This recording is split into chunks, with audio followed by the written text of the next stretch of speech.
The topic of the privatization of the healthcare sector is actually an old one.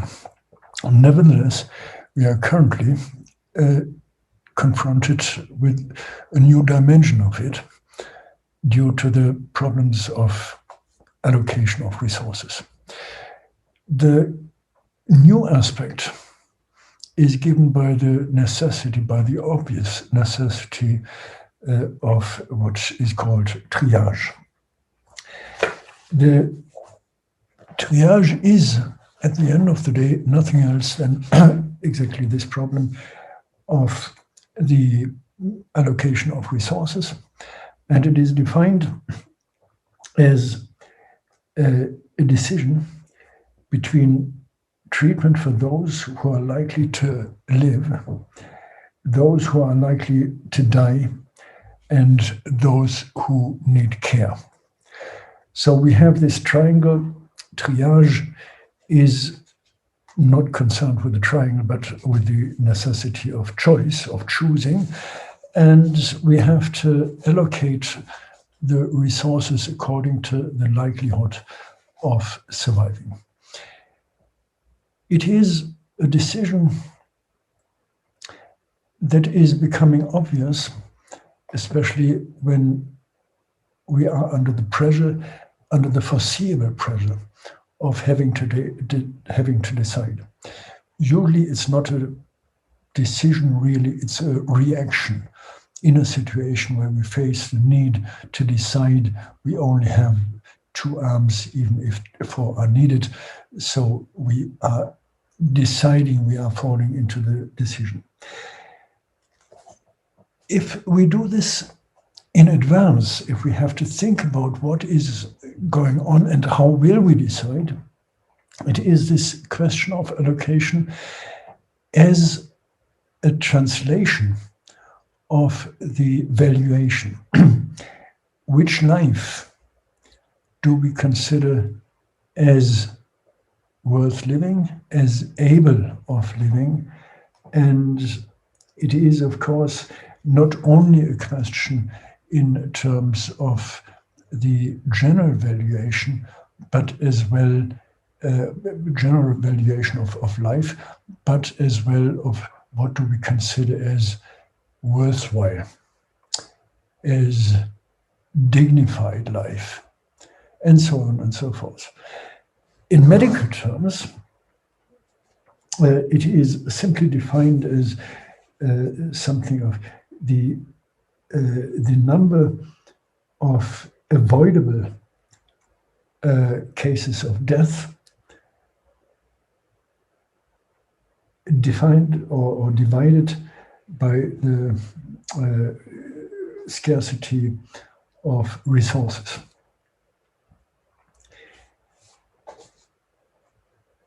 In all these cases,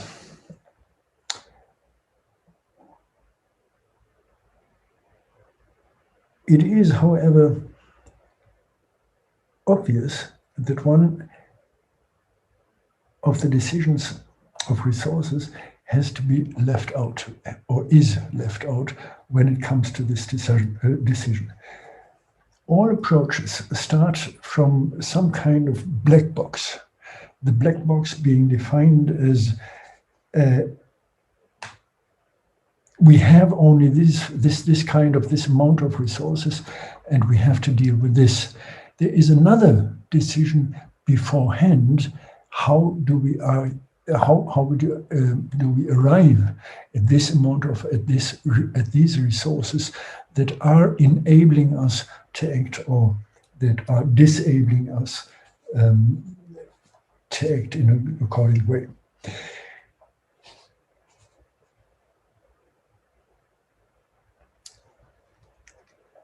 This is not a question of medical, of a medical dimension, but this is a question of external decisions that are taken in terms of allocation this amount of resources to this sector, although we have to decide in the overall framework between different alternatives. We can spend money or resources for hospitals. We can do it for education.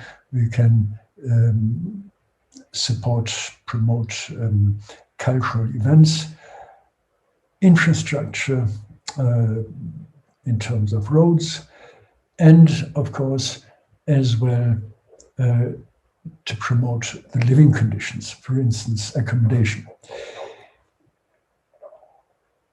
These are decisions that sometimes seem to be easy, but if we consider the complexity of the situation, the social dimension is actually a difficult one, because it may be obvious, maybe, that it is a waste of resources to support expensive buildings of opera houses or concert halls or airports.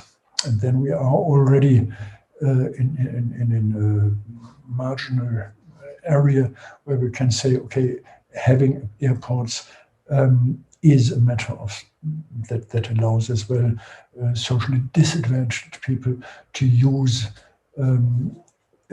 to travel by air. Do we want this? Do we want to avoid this? Actually, accommodation is a very obvious one. If we have bad, unhealthy accommodation conditions of living, it is more likely that we need actually medical support, and vice versa. We will have less need of medical support if we are living under conditions that are fostering our health, that are allowing us to live a healthy lifestyle, that are not characterized by dampness or by permanent cold or huge changes of temperature, and so on and so forth.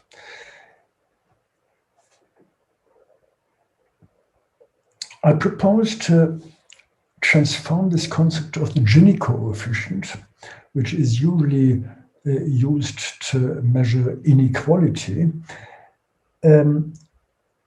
as a means of technical equality or inequality, where we have zero as there is no technical limitation. We have all the resources available for this one task we are facing at the moment.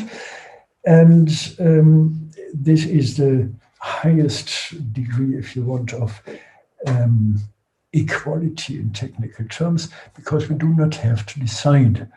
And at the same time, we would have a value of 100 that is the highest degree of inequality technically induced, because we have only one technical device.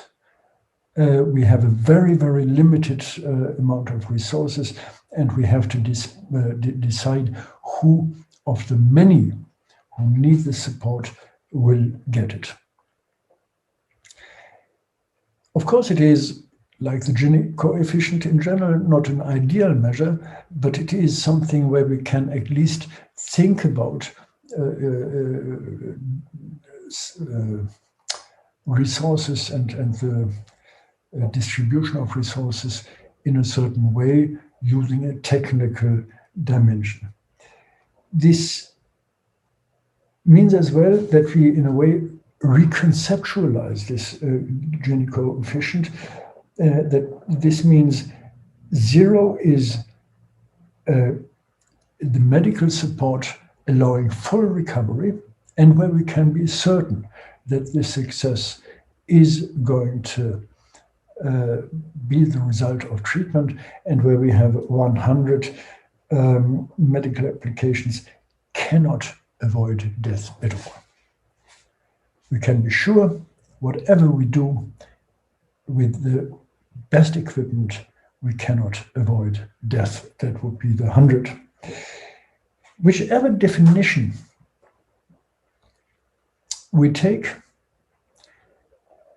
whichever definition or reference of this redefined Gini coefficient we take, we will unlikely have a framework, have a constellation where we have 0 or 100. This seems to be obvious, and this this confronts us with this decisive need of decision, a decisive necessity of think about resources. As I said, thinking about resources is in some cases given simply by the fact we have to act immediately. We do not have a choice, and we are confronted in a way instinctively or reacting instinctively to a situation without thinking, and only in the aftermath we would think and try to rationalize, of course, this decision. If we are confronted with the planning of the health sector, with the pandemics, like it is the case now, where we are looking forward, where we are looking what is going on, how will we cope with the situation, with the shift of needs, then we are actually planning, and then we have to decide in anticipation without exactly knowing all the figures and all the developments about what we are going to do in the near future. So staying a little bit with the question of the triage, I want to point out that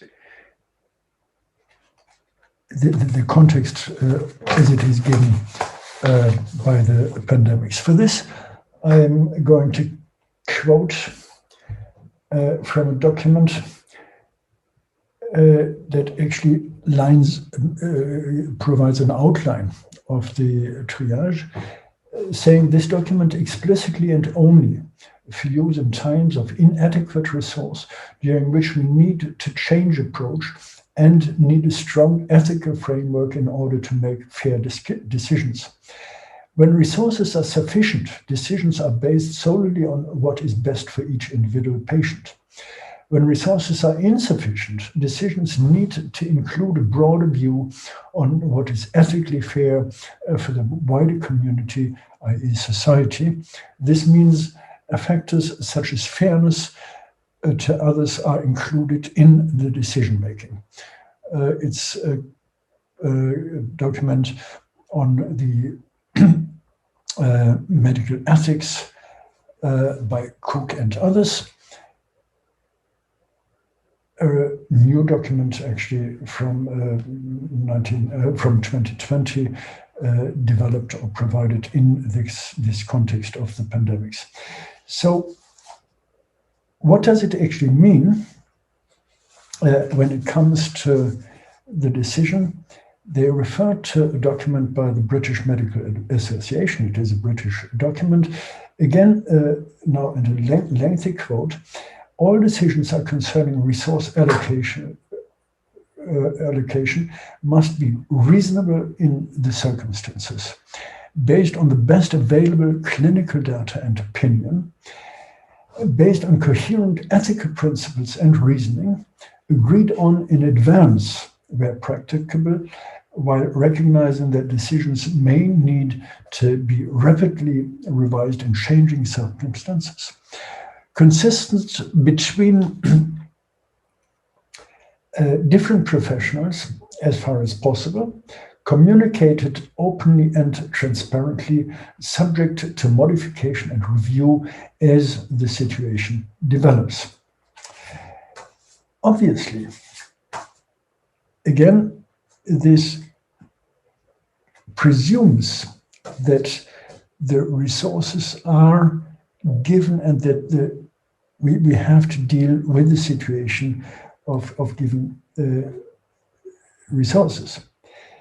It does not allow actually to ask, are the resources we have distributed and allocated according to the criteria that are mentioned in the document?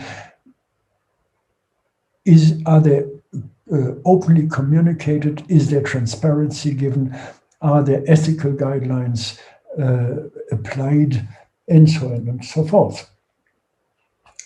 The question of triage is in this light actually a secondary question. The triage in the medical sense, it is a secondary question, and we have to, in advance, we have before this another question that we may call social or societal triage.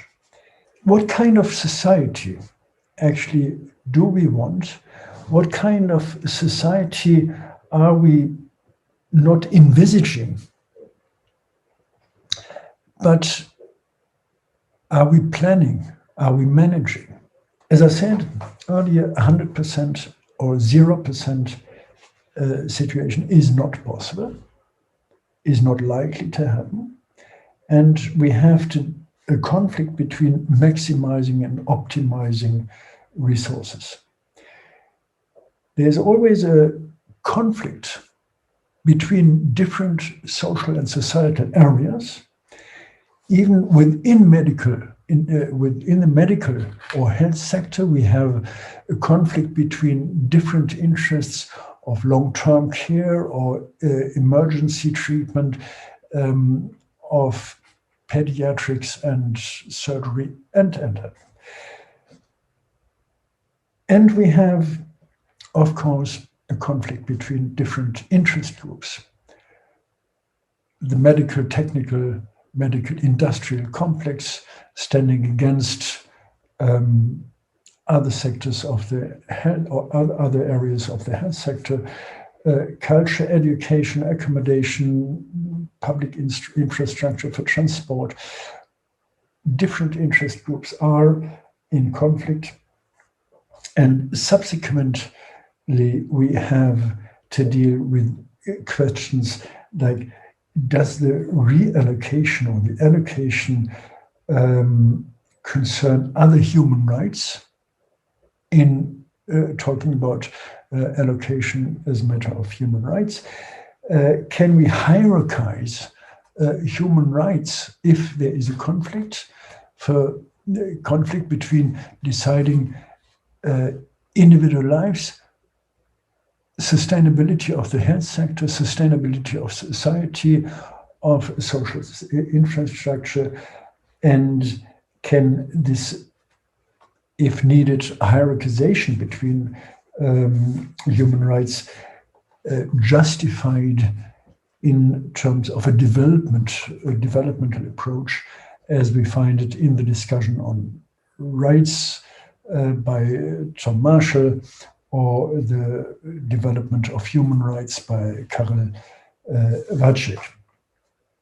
Again, subsequent questions looking at the second complex, do the disadvantaged or who cannot decide about the societal triage have an alternative that they can avail of public goods if the public goods are not given? Do they have an alternative? Do the disadvantaged who can decide about the societal triage, do they have an alternative to avail of services? For instance, if we decide on, or if we look at education and culture as human rights, we can say that the rich, the very rich, have an alternative and to public education. They can buy education for their children. They have private lessons. They have private support there. That there is some alternative in certain areas given, even for people who are not very rich, but who have some resources available. They can buy educational programs on the internet now. They can have films they can possibly attend public concerts on the internet and they have the resources as well, possibly to have some special organization to support this.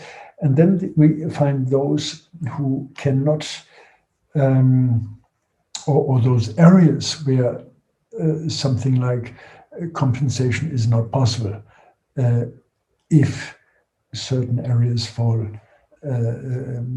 cannot be provided anymore, theater depends to some extent, at least, on this publicity.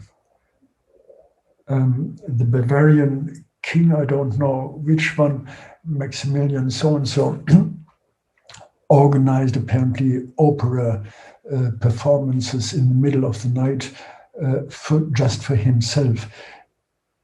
This may be possible, this may be even enjoyable, but at the same time, operas, theater, it's a public event where we are going together with others, and the others cannot be easily be replaced on the internet or something like this. And then, of course, we have other areas where it is simply not possible for certain people, for people lacking the resources, to even watch films on the internet or whatsoever, because you have to pay for it. And looking at health,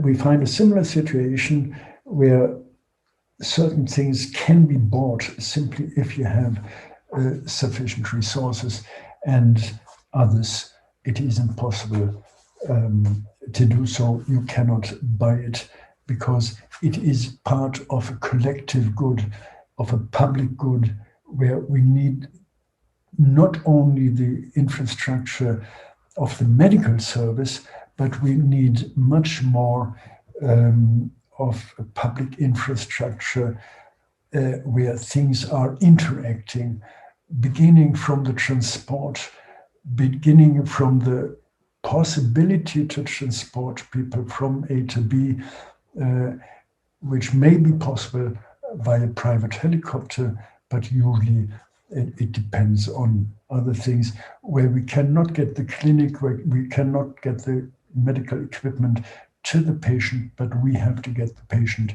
to the medical equipment. And it would be absurd to have even the very rich in a situation where they have all the medical equipment immediately available to them. I want to look now at capitalism as one of the core mechanisms, if you want, of allocation of goods. Capitalism, and in general the market systems, the economy, as mechanism of allocation resources. First, a very simple definition here is how capitalism actually works. Use a legal framework of private ownership to extract value from the labor of others. The end game is a system that hoards wealth, stifles innovation, and ultimately destroys the value created by cooperation among those who seek to do things that cannot be done alone. As I said, there are certain things you cannot simply do alone, you cannot avail of them alone. This is a definition by J. Brewer in a short piece. This is how capitalism works. A more elaborated and legal definition would be by Katharina Pistor, given in her book, The Code of Capital, saying, fundamentally, capital is made from two ingredients, an asset and the legal code. I use the term asset broadly to denote any object, claim, skill, or idea, regardless of its form. In their Unadulterated appearance, these simple assets are just that, a piece of dirt, a building, a promise to receive payment at a future date, an idea of a new drug, or a string of digital code. With the right legal coding, any of these assets can be turned into capital and thereby increase its propensity to create wealth for its founders. Now coming to the definition of capitalism in the, if you want, traditional Marxist way, we can say this is one definition, that it is the socio-economic system where social relations are based on commodities for exchange, in particular private ownership of the means of production and on the exploitation of wage labor. And a more elaborated definition taken from the historical critical dictionary of Marxism, quoted in German here now. Kapitalismus bezeichnet zum einen die auf Warenproduktion, Marktwirtschaft, Investition von Kapital, Lohnarbeit und Profit beruhende Produktionsweise, zum anderen die von der Herrschaft des Kapitals bedingten sozialen, politischen, rechtlichen und kulturellen Verhältnisse als Gesellschaftsordnung. It's by Wolfgang Küttler, 2008, in this said dictionary. Capitalism denotes, on the one hand, the mode of production that is based on the production of commodities, market society, investment of capital, wage labor and profit. And on the other side, it is the ruling of the capital that is defining the social, political, juridical and cultural relationships as a societal order. Free translation.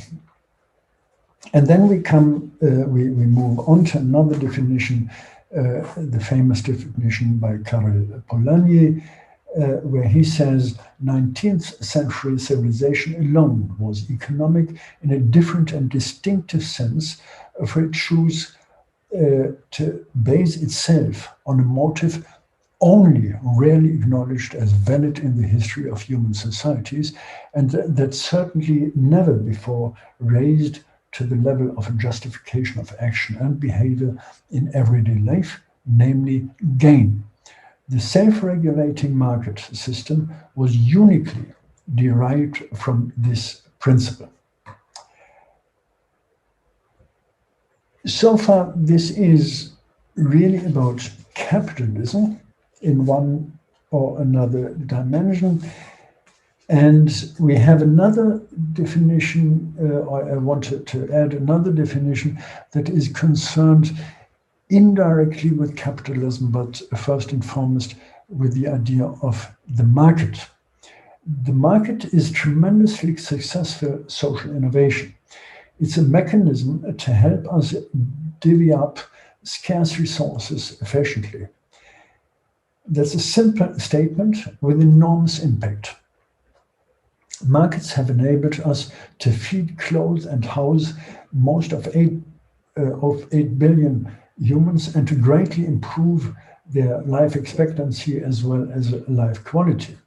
Market transactions have long been social interactions, making them superbly well aligned with human nature. That's why markets seem so natural to most of us and are so deeply ingrained in society's fabric. They are building blocks of our economy. To do their magic, markets depend on the easy flow of data and the ability of humans to translate this data into decisions. That's how we transact on markets where decision making is decentralized. This is what makes markets robust and resilient, but it requires that everyone has easy access to comprehensive information about what's available. Until recently, communicating such rich information in markets was difficult and costly. So we used a workaround and condensed all of this information into a single metric, namely the price. And we conveyed that information with the help of money. Victor Meyer-Schönberger and Thomas Ramge, in their book on reinventing capitalism in the age of big data, go briefly on and say this price mechanism is not necessary anymore. It's not the only way of a simplification of condensing information, but now we have big data that allow us a more complex access to dealing with data. I want to add an attempted definition that brings together the different perspectives. And then we have fundamental points of reference. The first is enclosure, privatization, as means of providing a framework in which production, this profitable, gain-oriented production takes place. It is about productive means, and this privatization is paradoxically a way of socialization, and vice versa. We have socialization as way or by way of privatization. This means the private and the social are going together and cannot be differentiated in a strict mechanical sense, because we enter this area of the social by engaging as private individuals, being social and acting independence, being dependent on the social framework. We are not really acting as private individuals for our own, and we are depending on and we are feeding into this social and societal system. The private framework, in a strict sense, is simply something that we cannot even think about. We are social beings, we use language, we use technical means. All this is a matter of social and societal concern. And vice versa as well. The society, of course, depends on individual action, knowing that any individual and private action is actually a social action, a societal action, knowing that people speak, understand this language, that they can use the technical means, and. We see this in a very simple way if we look at the prevalence of computers today. It is something very common, and I remember the time when computers had not been available for many people. Only very few, a handful of specialists had been able not to understand them, but at least to use them. And the group of those who had been able to know what is going on had been even smaller. And it is a permanent fight between different forces concerned with fighting for sovereign contract between the different between the availability of resources. As such, it can also be interpreted, this capitalism or the societal socio-economic formation can always be defined as well as a matter of the socialization of needs of a property and of control. Because this is what it is about. It is deciding, it is thinking about what is needed in a society, what is an accepted societal average or a societal claim when it comes to health, when it comes to education, when it comes to clothing, accommodation, and it is, of course, then weighing this, balancing this, and fighting about the resources that are making it possible for a great number, for a small number, or for the greatest number of to avail of this.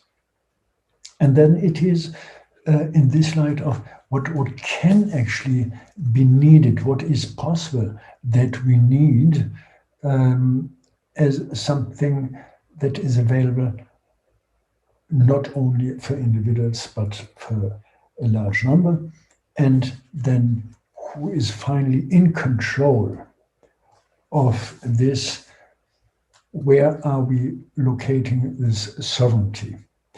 And then it is of course easy to say it is something where the free market decides or where we have democratic processes, but there are limits to democracy, there are limits or to the parliamentarian, to the representative democracy, and there are definitely limits to the markets. I want to concentrate here now on the question of the limits of the market. And these can be briefly, leaving others aside, put into under two headings.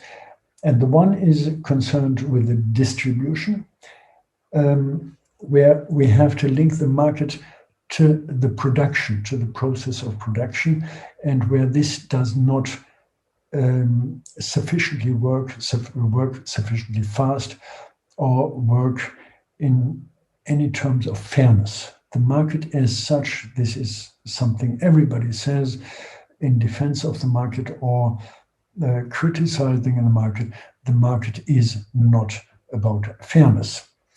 And the other dimension is the availability of complete information. Complete information is not available in terms of time. We cannot predict, look into the future sufficiently to make out what are the resources needed, what are the resources available in the even near future, let alone in the wider future. And it is the effect of our decisions on others. We do not know how does it affect others and what is actually the indirect effect, where we find, especially in the digitalized world, something where we can find out with the digital means easily what is affecting, what is best in terms of profitability, in terms of gains for us here and now. But we do not know the effects we have to pay for tomorrow. A simple example, looking at an economic factor that was and is playing a major role in the pandemics, as the economy is limited, shops are closed due to lockdown, the internet trade is mushrooming. We have this, we find this on the one hand, and we have this increasing internet trade, which means, of course, that the transport business, haulage, is playing a major role. We may say we have all the provisions, legal provisions as well in place to make sure that this is happening orderly. In fact, we have the large providers, and they are, of course, controlled by the law. If it is sufficient is one question, but even if we assume it is efficient, we do not see what is actually going on behind the screen. Namely, that There are subcontractors and sub-subcontractors that work far below minimum wage, that are not feeling obliged to observe the certain essential and basic legal provisions. Of course, their vehicles have to be still comply, to comply with certain minimum standards. But even there, we find people taking the risk of driving vehicles that are not up to date in technical standards. And the market is, and this is the decisive point really in the entire debate to come, the market is limited by definition, dealing with two parties engaging with each other and two parties looking at their own interest, at their own gain, at their own benefit. This is the structural condition of the market, and this is a structural limitation of the market that does not allow us to go any further looking for something of term that is used, actually the social contract. Even the social contract is something that is a contract between individuals and not a contract that is social in something that we actually cannot grasp in jurisprudence, where we always have this limit of it's a social contract, but it is limited to social issues that are negotiated between individuals. With this, the actual framework for the original sin of the European Union is given. It is not so important to think about the details when exactly started this move towards privatization, or perhaps if it had been an initial idea to build up this single market, the common market, as a market, of course, of capitalist actors. At least there was a major push when it came to the Single European Act. And then further in 1995, exactly, when the privatization of services of general interest, as they had been called later, took shape. This was already the time of the European Union, meaning it was definitely as well a political, explicitly political program. And it went much further than the original ideas that had been beginning with the ECCS, the CAP, the Common Agricultural Policy, and the Common Currency. Important was that explicitly a reference had been made to public services, to public-owned businesses, public-controlled businesses, and it had been said that competition has to be the utmost mechanism of steering the entire process of the economic development.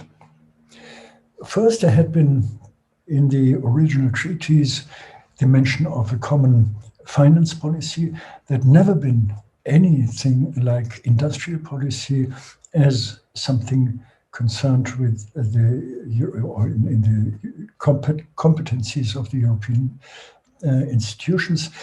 And social policy, of course, had been faded out, leaving aside the CAP and as well gender. Be it as it is, the idea had been then to privatize all public-owned businesses. It had been first the network industries like electricity, postal services, and the like. And what had been called social services had not been explicitly mentioned. From the side of the service providers, it had been said more or less, leave it as it is, as long as we are not explicitly mentioned, we may get away with it. It's a little bit a sad story that this actually meant that the reactions from these sectors had been coming too late. The steering mechanism of the European institutions had been limited to coordination. The idea of harmonization had been rebuked sometimes in a hostile way, as a kind of no-go area and term that should not be mentioned. Harmonization did not or had not been considered as a means, and there had been not anything of a common social obligation, really, leaving aside some more or less wide declarations of the social charter or something like this, always limited basically to support the negative integration. And there had been no idea, no mention of a serious control of competition. Competition had been considered as working in itself, working sufficiently, and meaning controlling the market development in a sufficient way, notwithstanding that, of course, concentration and centralization of capital had been a major development of the economic development. We can say that in 1995 we find a kind of radicalization that made it explicit that market competition, even if it was an instrument that never really functioned, would be the only instrument that would perform and guarantee the growth strategy that came later than in 2020 with the Lisbon strategy, to be the most competitive region. As I said, most important had been the privatization of services of general interest, of network industries, and the private ownership had been, of course, as well, meaning from the outset that any idea of social obligation, of a common interest, had been left aside, pushed aside, in favor of what had been said earlier, in favor of a gain-oriented policy of single enterprises being in competition with each other, competing as well across the borders of the nation state, and in this way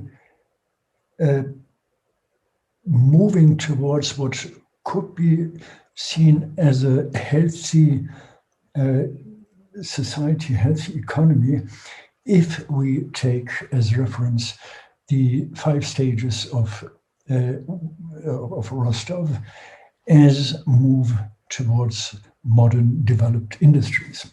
So this had been as well the idea of having competition, offering an opportunity to the poorer economies to catch up, to build up these market societies. Linked with it had been, to some extent, at least the idea of subsidiarity, and this had been thought of as social responsibility without obligation.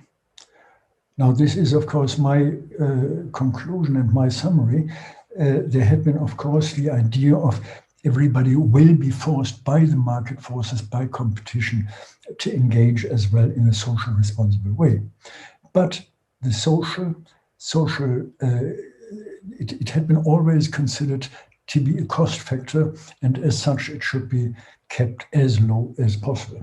As far as health had been concerned, the reference had not been the healthy person, let alone a healthy society, but it had been concerned with a healthy worker, as all social rights had been seen as a matter of social rights of workers.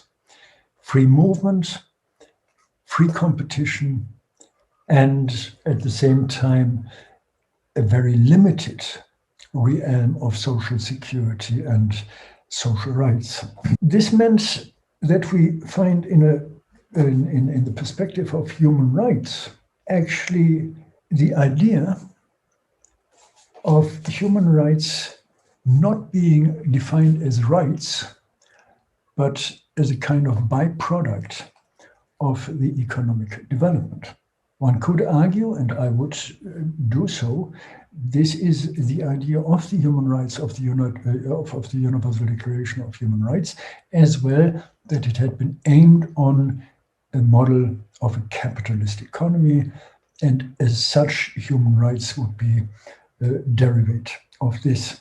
Decisive in all this is that the European Union policy, with the emphasis of privatization of competition, had been fostering a model of individualization, individual profit making, by this hoping or expecting the development of just and socially responsible patterns.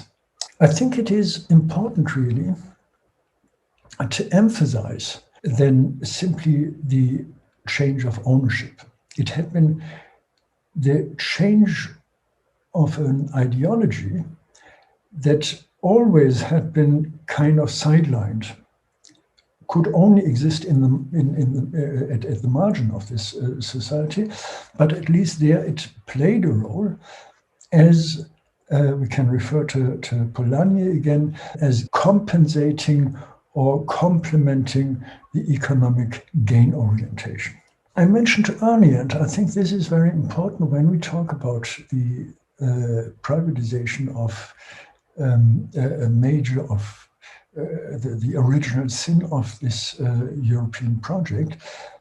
I said we are concerned with the process of socialization as privatization, and privatization of as socialization. This is closely linked with each other, that we actually find a process where the social is given by the fact that private action is a social act. We are not isolated individuals, as we know from Aristotle to Marx and much later all the social sciences. We are not individuals as isolated beings, but we are only working in this process as something of a market that is really permanently exchanging these relationships. Seemingly, the emphasis of markets is competition, but a real market, properly understood as coordination by communication, is something different, is something that is really literally based on the idea of cooperation. That's why I say it's socialization by privatization, privatization by socialization. Taking this into account, we have to move on the line between social justice as matter of legality, or social rights as matter of legality, and social rights as matter of social justice. Both depend on a different rationale. The one is a formal relationship of two individual parties to each other. The other is a communicative, discursive act of cooperation, of having a common goal, and of compromise by definition of the original part. This means a compromise as well between the different areas. And this means not least that we are concerned with what I called earlier the social or societal triage. It is a matter of finding in this process the need to decide collectively, having a common goal on collectively defined and negotiated products. In this way, it is not about a marginal rate in economic terms, but it is about a common goal of cooperation in terms of a jurisdiction. It is striking that the idea of collective responsibility, of the need of collective property, always returns in or at times of crisis. And this shows the importance of the entire idea of going beyond an understanding of privatization, of private as isolated acts and negotiations between two partners, but as part of a specific mode of socialization. I think it is very dangerous, not least in respect of human rights, to neglect this aspect. And I think it is of crucial importance to emphasize in the debate on human rights as well that it is more than the individual, more than the rights of individuals, but it is the right of society granted by society to society and their members. We find the idea in different contexts. We find it in the ancient Asian traditions of the idea of the society of mutual responsibility and as well of mutual definition. We are defined in our roles, not as individuals, but we are, and of course, often in a very authoritarian, patriarchal sense, we are defined in relation to others. The husband to the wife, the son to the father, and. I don't want to go into details of this thinking. Another strand of ideas is the Ubuntu principle, as we know it from African countries, where we have the collectivity as point of reference, and the collectivity always means, in one way or another, collective responsibility and collective property. That's at least in my interpretation. And I would like to see this idea more considered in academic discussions, but I would like to see this as well as a guiding principle that collective property is not a matter of solving crisis, but it is a matter of